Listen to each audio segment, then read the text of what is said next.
Hi, good evening friends. నేను మీ నగేష్ మీకోసం equity part 3 చెప్పుకున్నాం కదా నిన్న. ఈరోజు ఇంకొక చిన్న టాపిక్ మీద ఇంకో వీడియో చేసుకుందాం. చిన్న వీడియో, ఓకేనా? రైట్. జనరల్గా ఈక్విటీ మార్కెట్లో ఉన్న వాళ్ళు ఏ కంపెనీ సెలెక్ట్ చేసుకోవాలి, ఎలాగా ఫండమెంటల్గా ఎలాగ మంచిగా ఉంటాయి, ఇది కొద్దిగా ఆలోచిస్తూ ఆ, ఏదన్నా మనం ఇల్లు కట్టుకుంటున్నాం అనుకోండి. బేస్మెంట్ ఏదైతే పునాది ఉందో అది స్ట్రాంగ్గా వేస్తేనేగా ఇల్లు కొద్దిగా ఎన్ని ఫ్లోర్లు వేసుకున్నా మంచి నిలబడేది. అంతేగా. అలాగే ఒక కంపెనీ స్ట్రాంగ్గా నిలబడాలి లాంగ్ రన్లో అంటే అది ఫండమెంటల్గా స్ట్రాంగ్గా ఉండాలి. అంతే కదా. కంపెనీకి అప్పులు తక్కువ ఉండాలి, టర్న్ ఓవర్ ఎక్కువ ఉండాలి, ప్రాఫిట్స్ ఎక్కువ రావాలి, ఎక్స్పెండిచర్ తక్కువ ఉండాలి, రెవెన్యూ ఇన్కమింగ్ ఎక్కువ ఉండాలి. ఇవన్నీ పారామీటర్స్ ఉంటాయి. మరి ఇవన్నీ ఎలా తెలుస్తాయి? ఇన్ని వందల వేల కంపెనీల్లో మనకి ఏం తెలుస్తుంది ఎలాగా?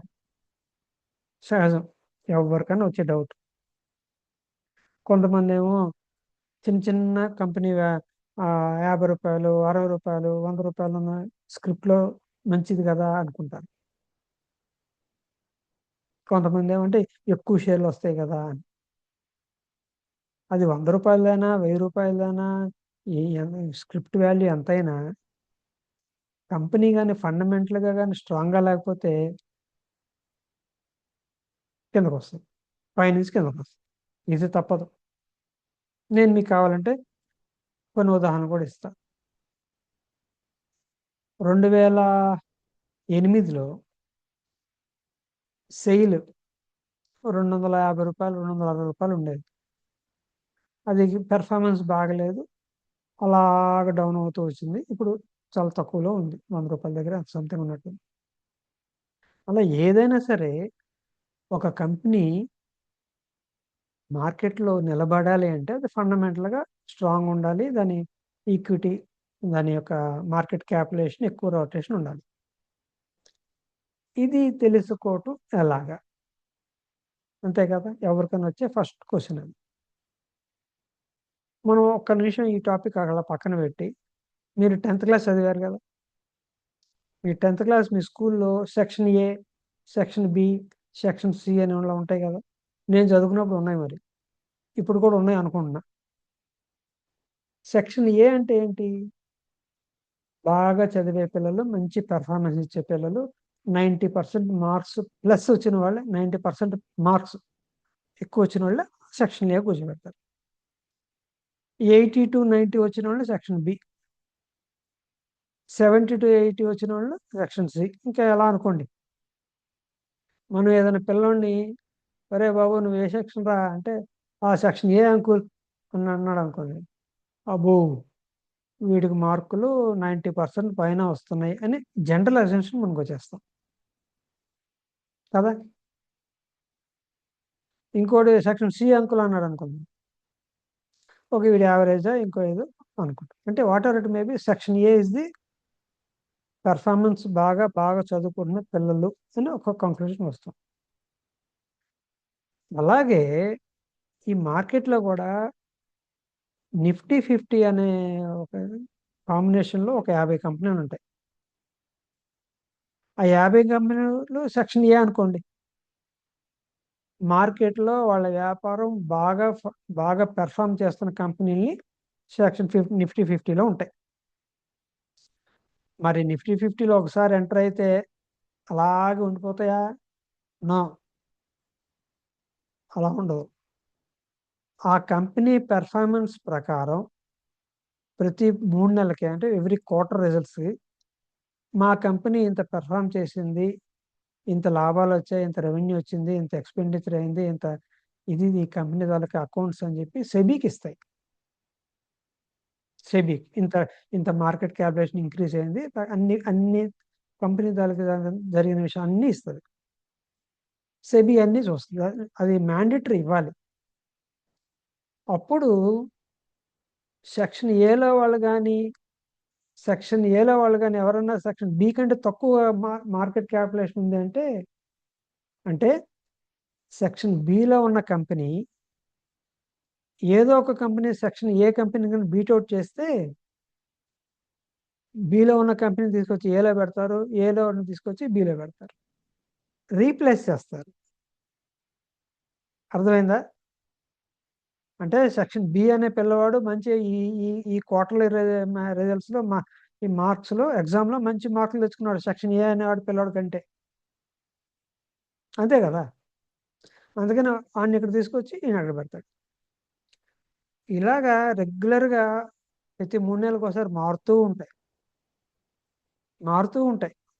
అది జరుగుతూ ఉంటుంది అని మనం జనరల్గా గమనించాం. అంటే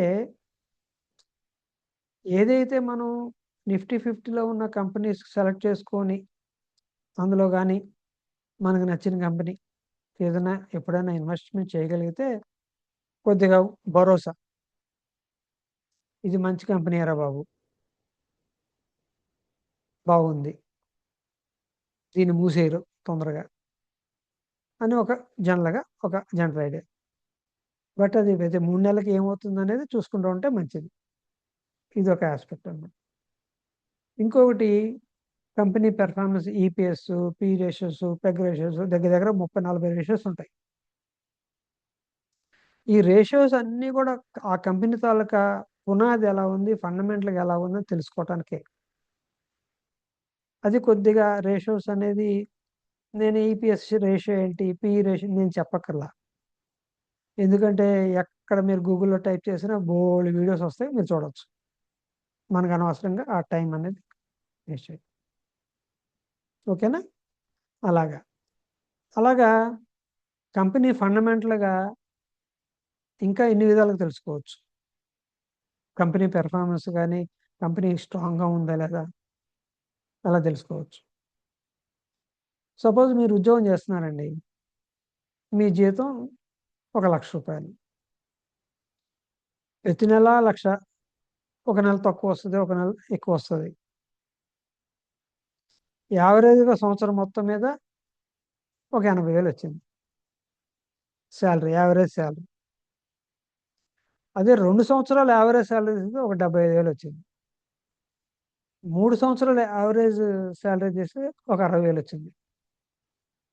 ఒక 5 సంవత్సరాలు యావరేజ్ శాలరీ తీస్తే 57,000 వచ్చింది. అంటే ఏంటి దీని యొక్క అర్థం ఏంటంటే, మీకు నెక్స్ట్ మంత్ రాబోయే రోజుల్లో 57,000 కంటే శాలరీ తగ్గదు. యావరేజ్గా అంత ఉంది, అంతే కదా? అదే విధంగా ఎర్నింగ్ పర్ షేరు ఈ సంవత్సరం ఈ కంపెనీ ఎంత ఇచ్చింది, గత 10 సంవత్సరాల నుంచి ఎంత ఇచ్చింది అనేది కానీ మీరు యావరేజ్ కట్టగలిగితే ఒక యావరేజ్ ఈపీఎస్ వస్తుంది. దానికంటే ఈ లేటెస్ట్ యావరేజ్ ఈపీఎస్ కానీ ఎక్కువ ఉందనుకోండి, సపోజ్ యావరేజ్ అంతా కలిపి 14.5 వచ్చింది, ఒక 10 సంవత్సరాల యావరేజ్ ఈపీఎస్ 14.5. లేటెస్ట్ ఈపీఎస్ 15-16 ఉంది. అంటే దాని అర్థం ఏంటి? కంపెనీ గత 10 సంవత్సరాల నుంచి పెర్ఫార్మెన్స్ చేసుకుంటే ఒక పిసర్ బాగానే ఉంది, తగ్గల. అదే ఈ కంపెనీ పెర్ఫార్మెన్స్ 14.5 కంటే ఓ 13-12 వచ్చింది అనుకోండి ఈ సంవత్సరం, అంటే మీకు తగ్గిపోతుందిగా.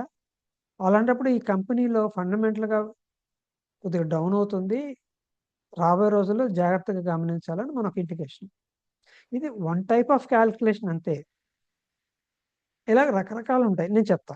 కమింగ్ డేస్లో 9 నిమిషాలు అయిపోతుంది. కమింగ్ డేస్లో ఇంకా ఇలాంటి టాపిక్స్ చాలా వస్తాయి, మనం ఒక్కొక్కటి తెలుసుకుందాం.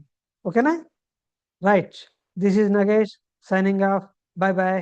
జై హింద్.